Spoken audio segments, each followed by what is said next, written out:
Singaporeans will never shop online. E-commerce will never work. There's a shopping mall every 100 meters in the city. This is the story we were told while we tried to raise money early on from VCs here in Singapore. Meanwhile, my freshly founded startup was almost out of cash. We had 4 weeks runway left in the bank, and I was also personally on the brink of bankruptcy. This was me in Singapore 15 years ago, 2 months into what became a 4-year journey, growing that company from zero to an IPO'd entity with over 1,000 employees. Today I have the privilege of sharing that journey with you, and in particular the lessons which I thought helped me the most on my path. I grew up in a small village in Germany. My father passed away when I was only 13. This was a tough time for my mom to make ends meet, so we moved back in with grandma. I did all kinds of odd jobs to make extra cash during my teenage years. I carried out the newspaper early mornings before school. I sold detergent from door to door in the local neighborhood. I also worked as a farmhand with the local farmer in the village during some of the summers, and many more. And all these experiences instilled in me quite early on a sense of resilience and also a drive to push forward, in particular when the odds didn't really look like they're stacked in my favor.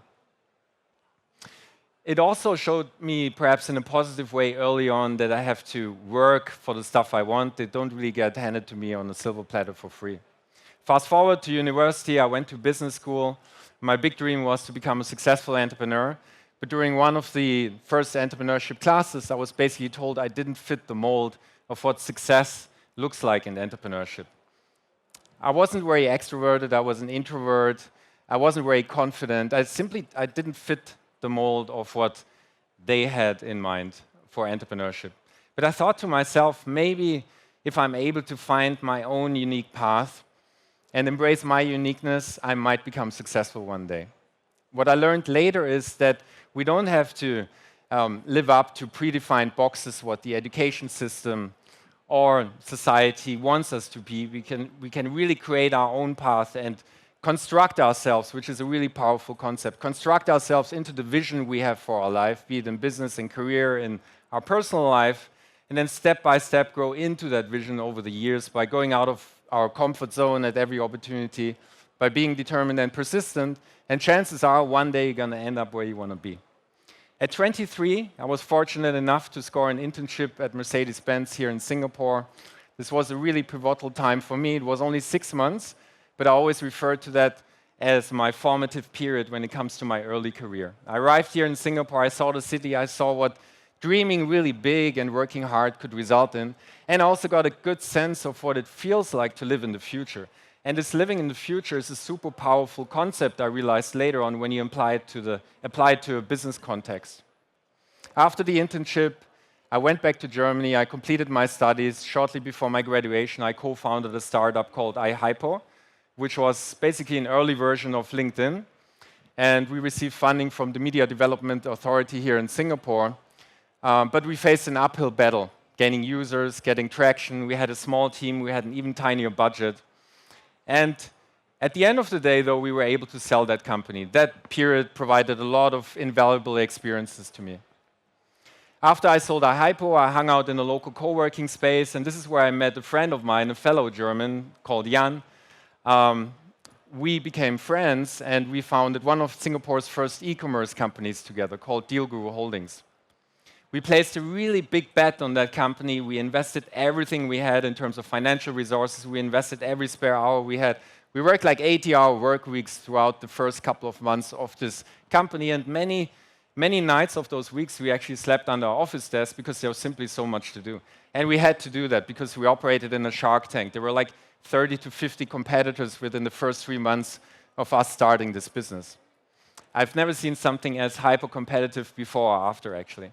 So we sat down, and this is actually where I learned the value of being creative and bold in business. Jan and me, we sat down and we thought, how can we really grab people's attention and make them come to our site, right? So we came up with the idea for a PR stunt. This PR stunt involved Starbucks. Basically, we took like 70 or 80% of the budget we had left, which was like 20,000 Sing dollars, and we went to the Starbucks outlets downtown. We bought up, back then they had the paper vouchers, the $5, $10 ones. We had this big blue plastic bag. We put them all in. We went back to the office, and that very afternoon, we sent out this email here to some of the big media in Singapore: Straits Times, Channel News Asia, Business Times. And lo and behold, the very next morning, a couple of those guys actually reported about our story. And the website was swamped. We had so much traffic. It kept on crashing all the time. We sold out of the vouchers in 1.5 hours. Of course, we made a calculated loss, but the thing was a success, and we had 10,000 users within the first day. Actually, it was so successful that the very next week, we got a cease and desist letter from the Starbucks local top management in the region. But the damage was done. We made the headlines, we got people's attention, and it was a big, big part of putting us into the #1 position in our sector for years to come when it comes to revenue. It also helped us attract the attention of an overseas VC, who then continued funding our journey until the exit eventually. The lesson here is being bold and creative, especially if you're early on in your journey and you have little resources, can make all the difference. For us, it kind of leveled the playing field, even towards competitors which were better funded than us. Oops. Dealguru went on to become the largest e-commerce platform in Southeast Asia. We went from zero to IPO in just over 4 years, and it really felt like a rocket ship. The moment of the IPO, the day, I saw the numbers flicker through the screen, and I felt such an intense emotional gratitude to what just happened. It was incredible looking at where I came from originally and where we were today, and with the whole team, it was just phenomenal. And I also realized that, a large part of this success was the relentless execution we had from the very first day of starting this company, coupled with persistence and determination, especially in moments when we thought it's impossible to continue, allowed us to push through with the vision. After Dealguru, we had a similar success with a company called Foodrunner. Foodrunner became the largest online food delivery platform in Southeast Asia. We basically sold to Delivery Hero / Foodpanda, eventually the business. But a key concept we used early on in that company was to envision the future. Really think, where will this a business of ordering food, be it offline or online, evolve into, right? And we could look to the US, we could look to Europe to get a sense of where that's headed, and we positioned the business accordingly here in Southeast Asia with a lot of local customizations and so forth. The second advantage was that we'd built a business once before, so we had much more experience. We fostered a really strong team culture. We fostered leaders from within, entrepreneurial thinking in the company, which really helped propel that business forward. And we also set it up from day one as a regional play, not only in Singapore in order to attain critical mass, attract funding, and eventually position it for a good exit. These days, I have the privilege of working with other founders and help them achieve their exits and realize their dreams in my work as the co-founder of Match.Asia, which is an M&A platform for Southeast Asia. In summary, I'd like to leave you with the 6 key lessons which helped me on my path. Number 1 was embrace your uniqueness and construct yourself. Don't let other people, society, education system, and so forth try to define who you should be or what you should do. It was precisely because in uni I was told I don't fit the mold that perhaps I saw opportunities later on, others only saw later. Number 2, live in the future at every possible opportunity. Try to envision where mega trends are headed and then position yourself within that stream. Because that stream is going to make a lot of stuff happening instead of pushing against the stream with something which is perhaps completely novel. Number 3 is place a really bold bet, basically like Cortez burning the ships, once you decided on the path you want to go, and then execute relentlessly.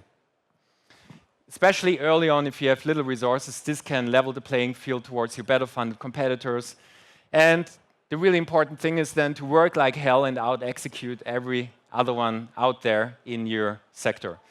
Number 4 is teams. Build a superstar team around you. I like to think of it like a sports team, an A-star sports team, where every athlete you have on your team acts as a multiplier towards the chances of success later on. Then failure, we all fail. We fail many times in life. Most ventures fail. It's completely normal. Don't dwell on it. Don't waste too much time on it. But learn from each of those experiences and build your next venture. Eventually, once you arrive where you want to be, it's a fantastic opportunity to give back, help the next generation of entrepreneurs become successful by mentoring, paying it forward. And yeah, that's it. Thank you very much.